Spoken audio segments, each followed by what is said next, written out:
أكثر شيء تصنعه الجزائر تدري ما هو؟ أكثر شيء صنعته الجزائر اللي هو والذي يدرس في دول العالم وأكبر جامعات العالم هم الرجال. الرجال العربي بن مهيدي أحمد زبانة، روح ادرس يا أخي. دقيقة. الشجاعة صنعت الجزائر، الشجاعة صنعت شجعان. لحظة، كم عدد القتلى اللي قتلتم انتم كجزائريين في الحرب؟ على بال كل واحد يسوء في الظن خويا جاسم يقول لك راني سكران ما راحش نسمح له.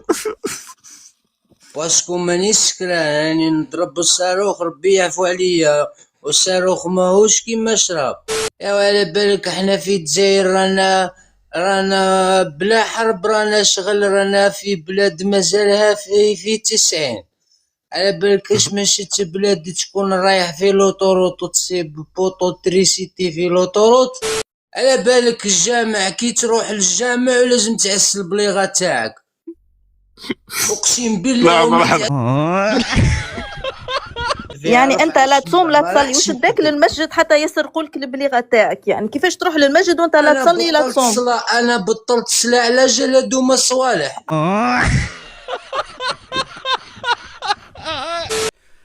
السلام عليكم، مرحبا بكم مرة أخرى في قناتنا وقناتكم على اليوتيوب. كنتمنى تكونوا بخير وعلى خير وبصحة جيدة وفي أحسن الأحوال ديالكم أصدقاء ديالي. لو كنتوا أول مرة كتشاهدوا القناة ديالنا ما تنساوش تدعمونا بالاشتراك في القناة، كذلك تفعلوا خوتي الزر ديال الجرس، بارطاجيو فيديو مع الأصدقاء ديالكم باش تدعمونا ونستمروا في نشر مزيد من المقاطع في هذه القناة. الأصدقاء ديالي كيف ما عهدنا في القناة جبنا لكم فيديو يستحق الدعم والمشاهدة. بلا ما نطول عليكم اخوتي، دوزوا شاهدوا الفيديو جميعا نتوما حكموا، كذلك اكتبوا لي اسفل التعليقات الاراء ديالكم، ونتلاقاو في نهاية الفيديو.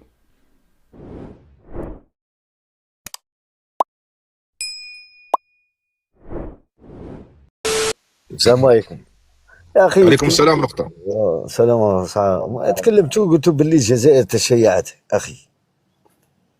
وين انا يوم اشوف المقطع ان خامنئي يصلي جانب تبون في المسجد ما كملت. انت ما كملت. انا كيف فهمتني الحين؟ ما فهمت كيف فهمت كلامي وانا ما كملت. يوم نشوف ان خامنئي كان يصلي حدال شو اسمه تبون في المسجد اللي يسمونه المسجد الاعظم، ما حد صلى فيه نهائيا قبل الا يوم يا الشيعة صلوا فيه، وفي الخط الامامي او في الصف الامامي، الصف الاولاني في المسجد. فشو نقول يعني؟ مع ان صلاة السنة والشيعة غير. يوم يطلع الويزة حنون تدعم ايران، الشعب الجزائري يدعم ايران، شو نقول احنا؟ ما في مشكل. افتتح ماكرون على تقاطع فيا، انا نتكلم معاك. خلاص ما يقاطعك، يلا خلاص هو قال نقطة. احنا شفنا باللي نتنياهو مع قطر مع الامارات، هذا فيه مشكل. راكم مطبعين مع اسرائيل. نتنياهو اللي مو بمسلم يكون مع ابليس، يكون مع الامارات، هذا ما نلومه. نتكلم عن كنت والله العظيم دايره تملا ايران كي راهي تقصف الامارات ونعلبوك الكلب تاع الامارات. انا ماشي مغربي اللي اختي راهي في الامارات. خلاص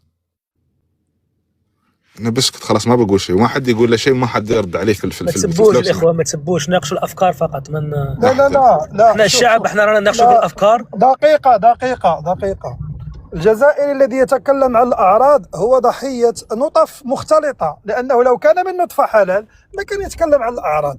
أنا لن أسب عرض الجزائرية هنا لأنني مسلم، لكن الجزائري لا دين له، لذلك أول ما يتجرأ عنه هو الأعراض. لذلك نقول دائما حينما قال السلطان العثماني أخلاط الناس لم يكذب، لأن أصحاب النطف المختلطة انكشارية على عثمانية على فرنسية، فتخلق لنا أناس هكذا يعني بدون تعميم ولد العاصمة. تتكلم على الإنسان اللي صعد في القسط، صح؟ نعم أتكلم على هذا ولد العاصمة مسكين، شاد على قلبه مسكين، ما عليه السب ولا على قلبي. على ماذا؟ أنا أتشفى. ما تتشفى. أرى كيف أنكم تخرجون اليوم للعالم بأخلاقكم. أخي حينما نقول هذا الذي صعد معنا تربية بيوت التسامح، فهو يصدقنا القول حينما أخي نحن شوف أخي، أنا أقول لك كلمة ولد العاصمة. لست بأخيك. شوف أخي، نحن هنا في بيت إماراتي، واحد لانسيان ولد العاصمة. أخوك هو الإيراني، هو الشيعي. ولد العاصمة. أنا أبرأ إلى الله من أخوة الشيعة، أما أنت أخوك هو الإيراني. كفيت ليش التهكم على الأعراض يا أخي المغربي؟ ليش التهكم؟ أنت تتكلم عن التربية والأخلاق وأنت لست فيك لا تربية ولا أخلاق. عليه بأسلوبه ارد على قليل الادب وعديم التربيه بنفس اسلوبه. ما ترديش عليه الاخت، ما ترديش عليه. وحاشا بقيه الشعب الجزائري ود العاصمه. انت حددت اللي طلع في القسط، فلا حد يفهم الكلام في غير قصده، فهو يقصد اللي صعد في القسط وشتم وحاشا الشعب الجزائري وعرض الجزائريين من عرض الجميع المسلمين. تفضل.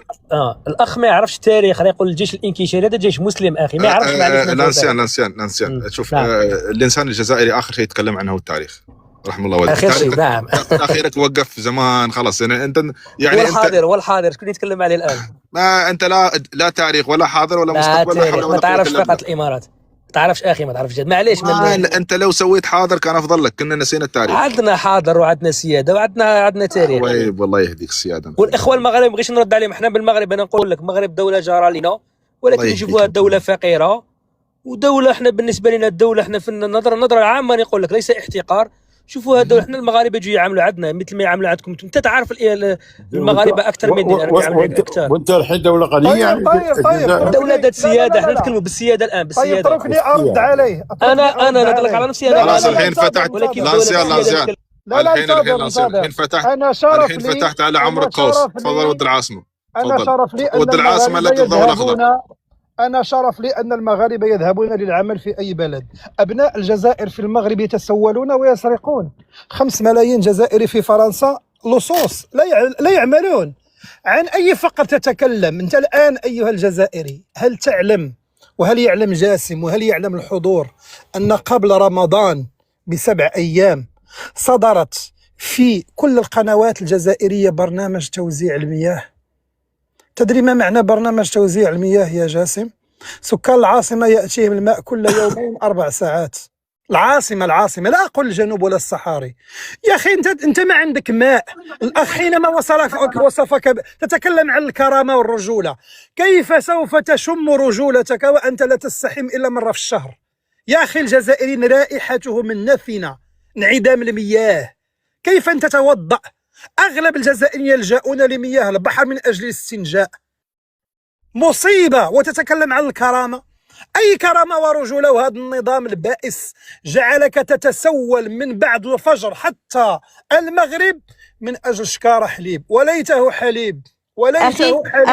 أخي المغرب لو كنت والله خليه يعبر. خليه لا ما تخليش يعبر.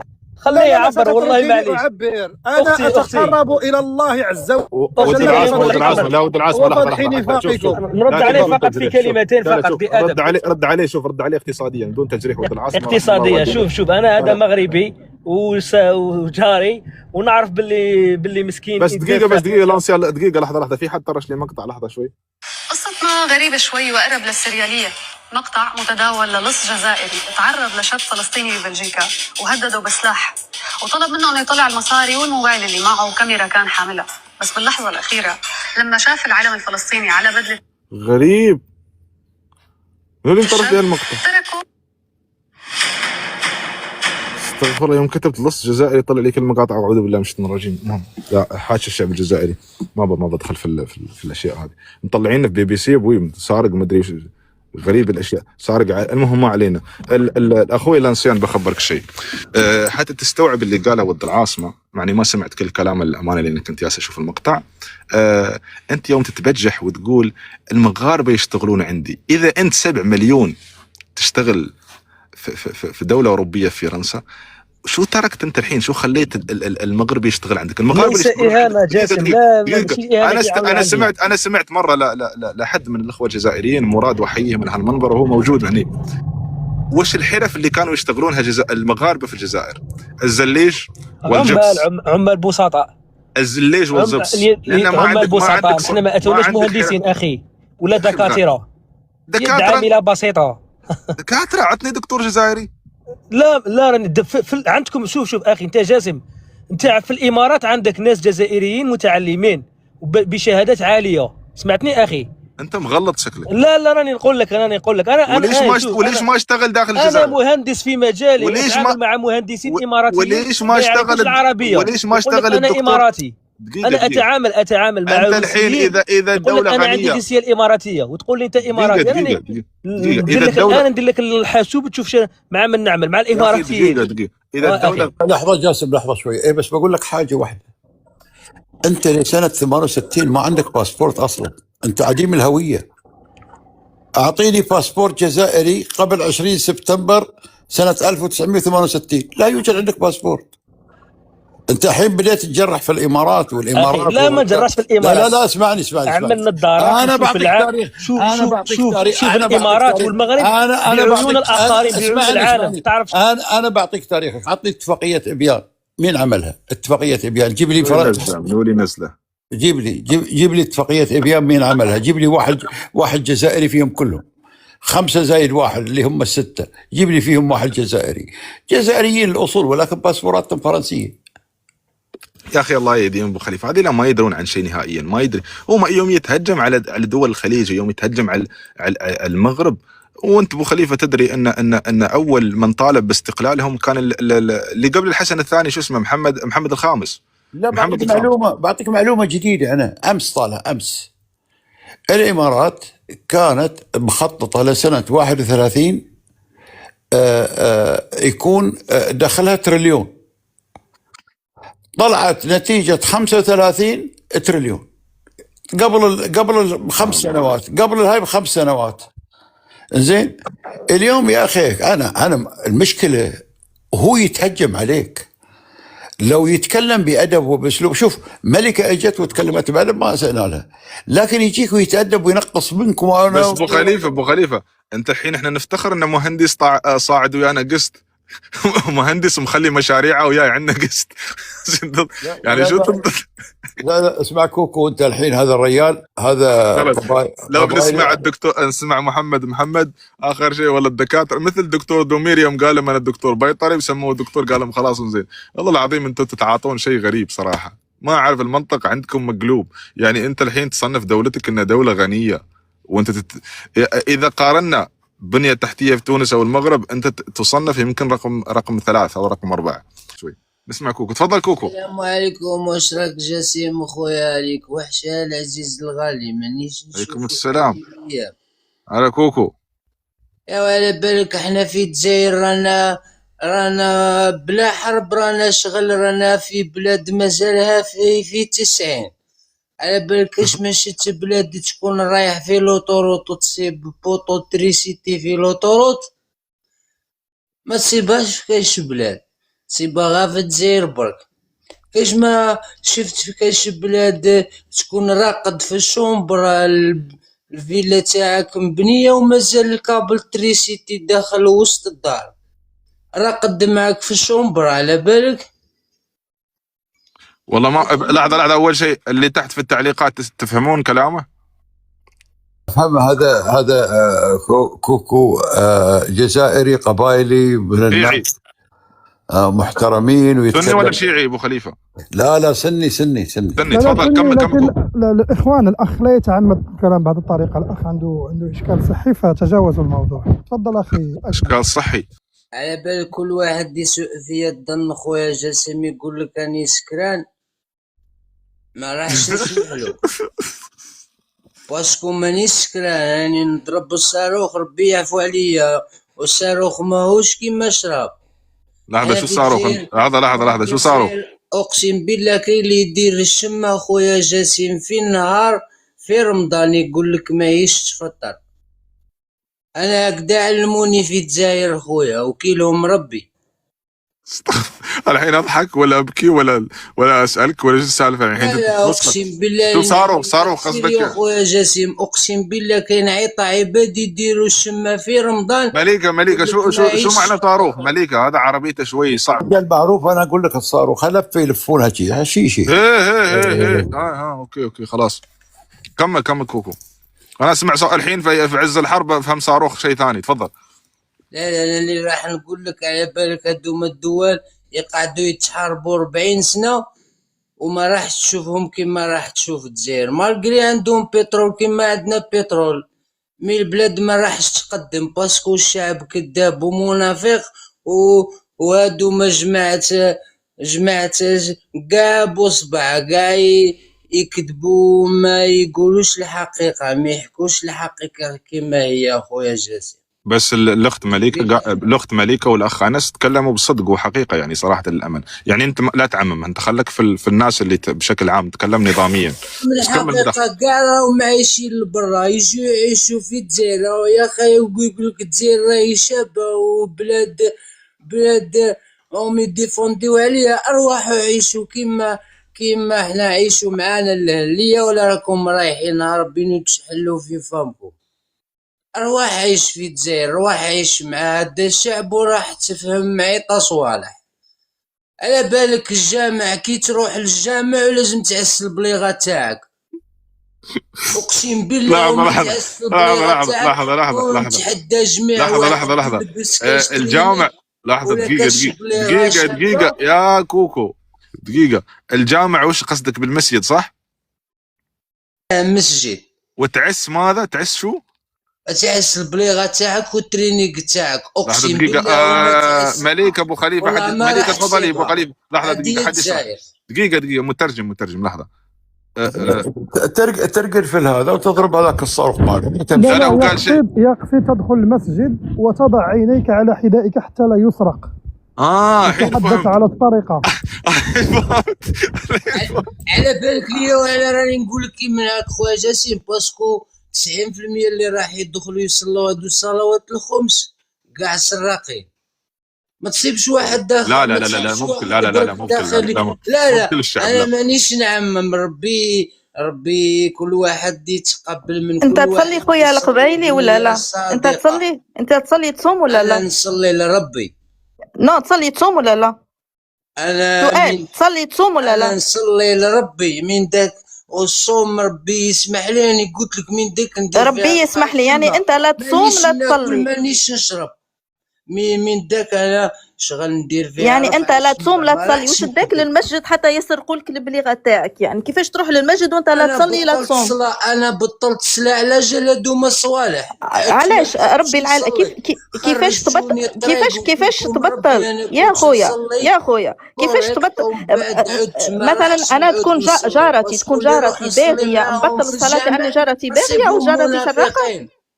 ماشي منافقين يا أخي، أنت إنسان لست أنت عندك الإسلام، لا إله إلا الله محمد رسول الله، وكل الشعائر ما تديرهاش. يعني أنت درك صايم رمضان، فاطر رمضان، يعني لا نقاش بيني وبينك يا أخي. أنت فاطر رمضان. أختي مليكة، أنا نديك بار إكزومبل. هادوما الأئمة تاع السيسيبي لهم في الجزائر، من داك يمدوا له موضوع يقولوا له خرج، كيما هذاك الإمام تاع سطيف مدوا له اوامر قالوا له خرج قول يخاطب الشعب تاع مروك با يخرجوا ضد الملك تاعهم.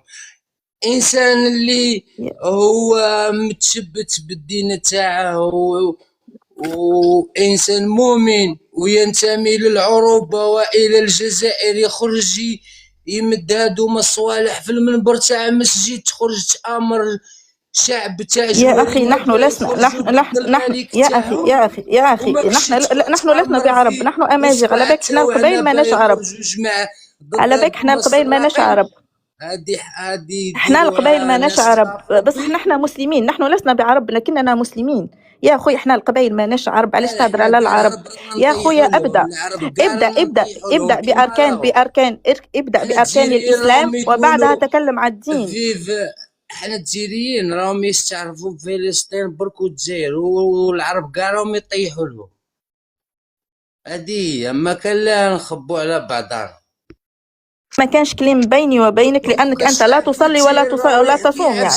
لا بس هو يقول صايم. مليكة خليه يكمل مداخلته. والله يا خويا جاسم غير الشعب كامل لو يحكي العفسه هادية. بار اكزومبل كي يكونوا في نقاشات في بعضهم الجزائريين راهم يقولك حنا ما كرهناش هادي الجزائر تخرج من هادي القمه العربيه وتخرج من هادو الصوالح كاع تاع العرب، باسكو حنا خلاص يانا مار من هذا الشعب. ومن داك تسيبهم قاعدين يحكوا يقول لك الشعب العرب كاع ما يطيحوا لنا، العرب كاع ما يشتوناش، ما يقولوش ليا وعلى هادوما العرب ما يحبوناش. رواح نشوفوا كيف هادوما العرب ليا وعلى ما يشتوناش. لا يقول لك العرب كاع ما يشتوناش برك. هذا ما كان من الافعال باه ما يحبوناش هادوما الناس، ما لازمش نعرفوها وما لازمش نوعيو والله بها العظيم الشعب معني شكرا يعرفوها. اخوي كوكو، مع ان معظم كلامك ما فهمته لكن اظن ان كلامك صحيح، بس انا لهجة صوتك هاي تدل انك صدق لو تكلمت انجليزي. فقط جاسم، نسأل الأخت الجزائرية قالت له لا أكلمك لأنك لا تصوم ولا تصلي، ورغم ذلك تدعي بأن الشيعة مسلمون رغم أنهم يطؤون حتى على عرض النبي صلى الله عليه وسلم، يسبونه ويكفرون الصحابة وجعلتهم إخوانا لها. يمكن هي تقصد بس في يوم رمضان. في يوم رمضان. طيب تفضل اخت مليكة. اولا نرد على اخي ولد العاصمه، لاني يعني ما هدرتش معاك، مي انت تحب تهدر معايا وكل مره تتدخل. راح نقول لك يا اخي، ممكن في دوله مصر ولا في دوله السعوديه ولا في دوله الامارات ولا في اي دوله عربيه هناك يعني مفتيين وتقدر تعيط لهم وتسقسيهم في سؤال الشيعه اسكو تكفرهم ولا تكفرهم وما الذي يفعلون وما لا يفعلون. انا قلت لك انا سنيه، هذا ما لي اللي أقوله لك، ولست مفتي الديار، وليست لي ما يخول لي أن أتكلم في الدين.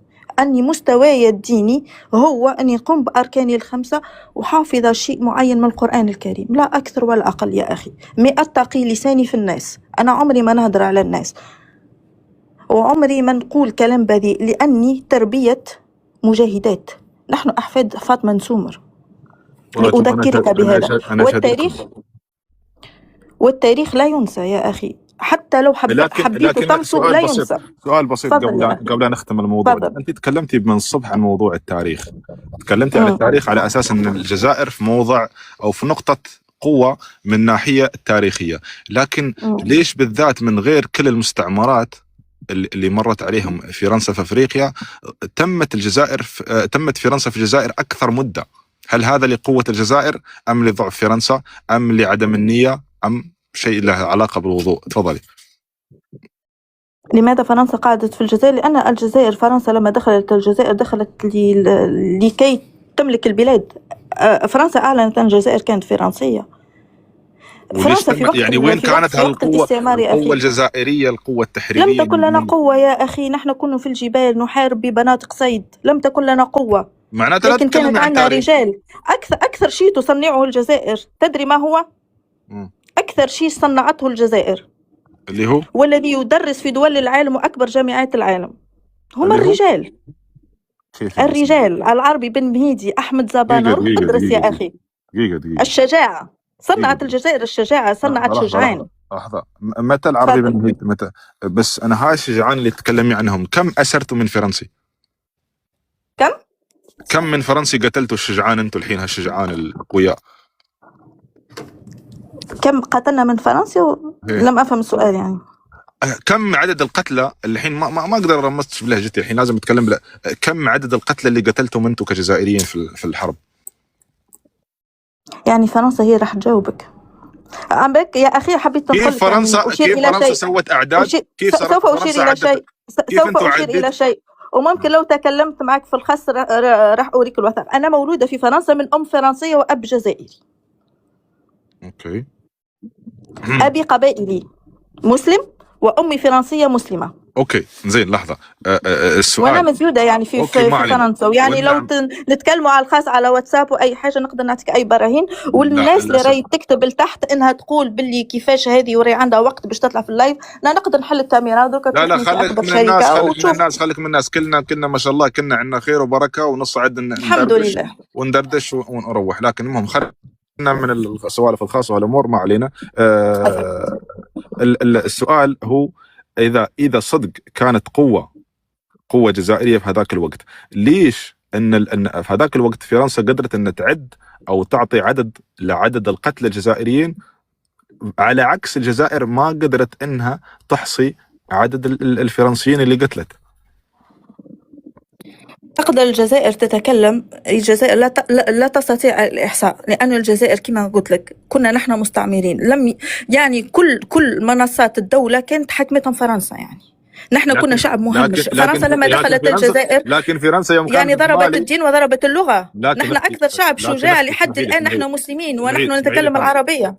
اسمحي لي ثانية، مسلمين نتكلم العربية شوي، نحن أمازيغ ليس عرب. المهم مصيبة يعني. المهم الحين مسلمين نتكلم العربية، لما أقول أنا عربية أنا قلت أمازيغية، أتكلم لغتك ولا تتكلم لغتي. والنعم بالامازيغ، والنعم بالمغاربه يا وبالعرب، أخي والنعم لا تتكلم لغتي أتكلم لغتك. أنا ناطقة بالعربية ولست عربية. أنا لغتي الأصلية هي الأمازيغية يا أخي. أنا استورث قبيلي بالله دقيقة. المهم أنا أمي قبيلية على فكرة اللي أكلمك. نتشرف. إيه استورث قبيلي. المهم فالحين ليش فرنسا في مالي وفي النيجر قدرت أن تحصي عدد قتلاها الفرنسيين، لكن في الجزائر ما شيء، ما قتلتوا حد، بالعكس راحت 1,300,000 حركي تم تصنيفهم اللي باعوا الجزائر. وي مثل كاين الآن ناس يطلعوا يبيعوا الجزائر يعني مليون. هذا المشكلة وين يعني. العربي بن مهيدي وهالسوالف يعني أنت تحطهم اختراعاتنا نحن كنا 130 سنة قاعدين. فرنسا بعدها قررت أنها تخرج من الجزائر، قالت لهم والله قلقت نخرج نخليكم بترول وأنا خارجة نرجع البلد. فرنسا طلعت في عهد تصفية هذا ما تقوله. هذا ما تقوله، هذا ليس صحيح. فرنسا لو كانت عندها إرادة لا بقت في الجزائر يعني. ليش تترك كل البترول والجزائر كدولة التي بنتها؟ لو كانت عندها إرادة هي خلصت الإرادة في عهد زمن. لا يا أخي أنا قلت لك إذا تحب تاريخ، لأني أنا نصف جزائرية نصف فرنسية، نخرج ونهضر على تاريخ الجزائر وتاريخ فرنسا. هذا هو ياسين نتكلم عنه الحين. فرنسا طلعت. لا أنا قلت لك أنا درك شوف يا أخي، أنا راني في الشركة، الحين حتى ما نطول أنا راني في العمل حتى ما نطول النقاش. الحين الجزائر طلعت بروحها ولا طلعتوا أنتم؟ وشنو؟ فرنسا طلعت بروحها. ولا طلعتوا أنتم؟ طلعناها احنا فرنسا. إذا طلعتوا أنتم ليش ردت بعد 10 سنوات وسوت تجارب نووية في الصحراء الجزائرية؟ أنا قلت لك يا أخي أنا الآن في العمل، لما أحضر نفسي وأخرج لك كل المراجع الفرنسية والمراجع التاريخية رح نتكلم في هذا الموضوع. كيف أنا أعرف وأنت ما تعرفين؟ أنا اللي مو بجزائري عندي هالمعلومات. أنا عندي هذه المعلومات. السؤال بسيط. أنا نحب نجاوبك بالحجة. أنا ما نهدرش هذا التيك توك يا أخي، نجاوبك بالحجة يعني. لا مو بهذا التيك توك. لحظة، أنا أكلمك بالمنطق. المنطق يقول إذا فرنسا طلعت بروحها كيف استطاعت أنها تشل وياها هل أنتم في الجماعة؟ الإمارات حاربتم يعني في حياتكم؟ هل استعمرتم وحاربتم؟ لا حول الله. حاربنا واستعمرنا ومر علينا شكون استعمركم؟ شكون استعمركم في الإمارات؟ شكون اللي حاربتم؟ آخر دولة كانت بريطانيا وقبلها كانت البرتغال، والتاريخ يطول والحمد لله. وكيف خرجوا من عندكم؟ كيف خرجوا من عندكم؟ طلعناهم. أنتوا طلعتوهم؟ هيه. كيف؟ بالسلاح؟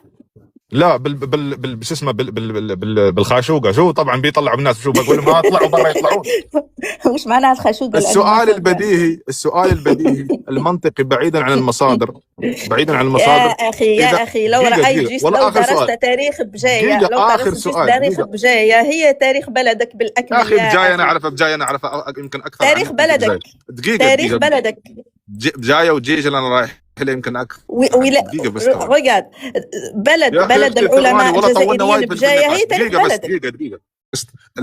آخر سؤال. إذا أنت طلعتي فرنسا كيف سمحتي لها أن تشل جماجم الشهداء وياها؟ وكيف سمحتي لفرنسا أن تطلع استثماراتها وأموالها وفلوسها وبيوتها وكل خيرات فرنسا اللي كانت موجودة في الجزائر سمحتوا لها أن تشل وياهم؟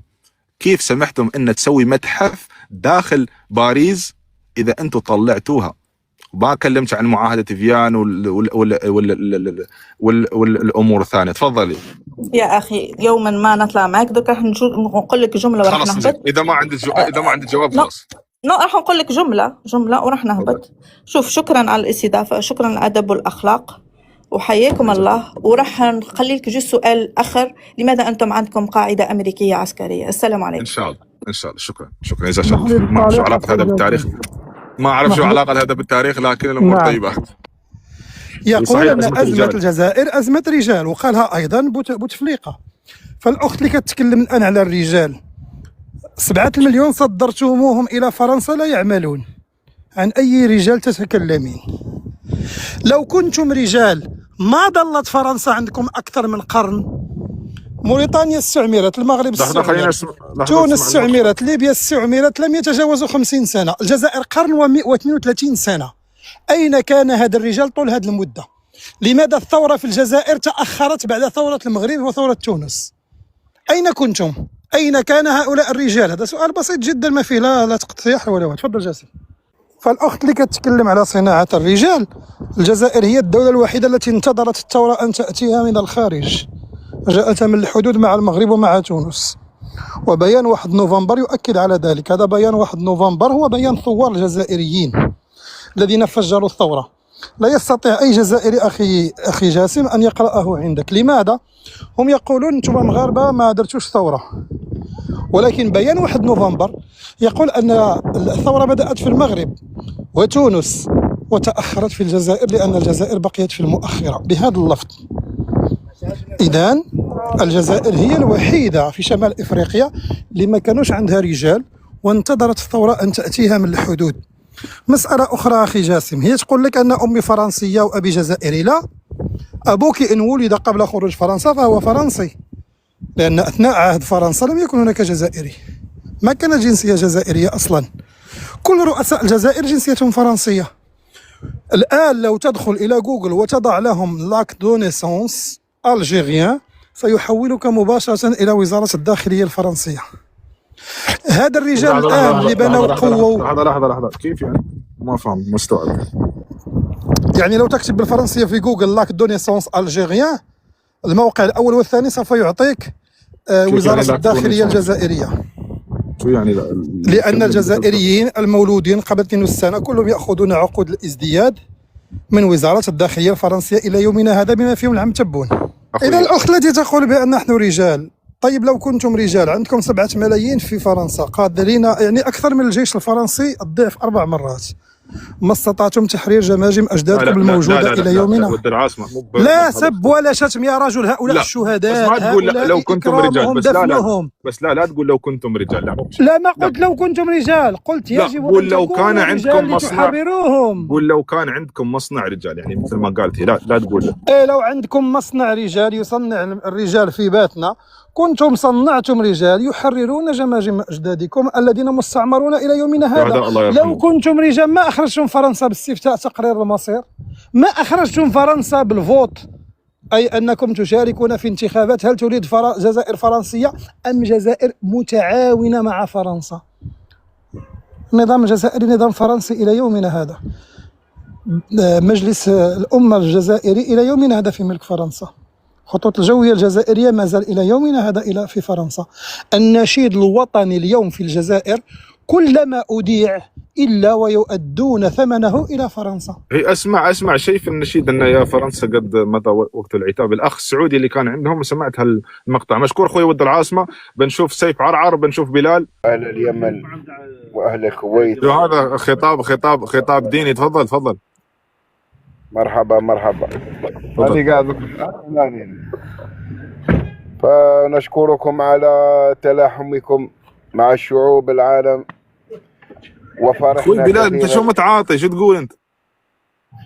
والله إني فرحت للإمارات لأنها صدت 1000 صاروخ ولم يكن خسائر. أخوي أنت سكران، أنت متعاطي شيء أنت. والله العظيم بتجيبوا لي قستات بتصعدوا لي ناس هني كل واحد وشو متعاطي. وين راهو هذا التلاحم؟ كاع راهي مقلبه وانت قاعد تقول لي دوك تجيك في راسك قاعد تبع التلاحم يا بوصبح. انا مانيش فاهم اخويا جاسم، اقسم بالله على بالك كاين عفايس يطرطقوا لك راسك تصيبهم في هذه البلاد. يا جاسم الرجال ذا الظاهر منه بسكرات الموت، يهرج وكان قاعد ببلاع. وصلنا للختام ديال الفيديو. كنتمنى الفيديو ديال اليوم يكون نال الاعجاب ديالكم. الى عجبكم خليو واحد لايك، اشتراك في القناه، كذلك فعلوا الزر ديال الجرس، بارطاجيو الفيديو مع الاصدقاء ديالكم باش تدعمونا ونستمروا في نشر المزيد من المقاطع في هذه القناه. كنا كنتمناو المنتخب المغربي يقدم واحد الاداء اللي يكون كبير ضد المنتخب الفرنسي، ولكن للاسف هادشي ما كتبش. يعني هذه اضعف مباراه لعبها المنتخب المغربي. يعني نقدر نقول في طيله المشاركه ديال المنتخب المغربي في كاس العالم، يعني لا في النسخه ديال 2022 ولا هذه النسخه هذه ديال 2026. فصراحه مقارنه مع النصف النهائي اللي لعبناه ضد المنتخب الفرنسي فعلى الاقل انهزمنا بهدفين ل0، ولكن قدمنا مباراه كبيره واستطعنا اننا نوصل للمرمى ديالهم ودرنا عده محاولات، عكس هذه المباراه اللي صراحه يعني زيرو كادري يعني زيرو كادر يعني المنتخب المغربي في مرمى المنتخب الفرنسي. يمكن وحده من عند عز الدين أوناحي، وما كانتش شي محاولة يعني ليس سانحة بالتسجيل، يعني محاولة عادية وتصدى الحارس ديال المنتخب الفرنسي بسهولة. على العموم بقينا احنا الوحيدين في افريقيا في دور الربع النهائي وكذلك في عربيا، فهذا كيبقى انجاز. ولكن الطموح ديال المغاربه كبر، ولينا كنا نطالبوا بكاس العالم، ولكن جينا مع المنتخب الفرنسي منتخب رهيب صراحه، وكنرشحهم انا باش انهم هما يتوجوا بهذه الكاس العالميه. وصلنا للختام، نتلاقاو في فيديو قادم ان شاء الله.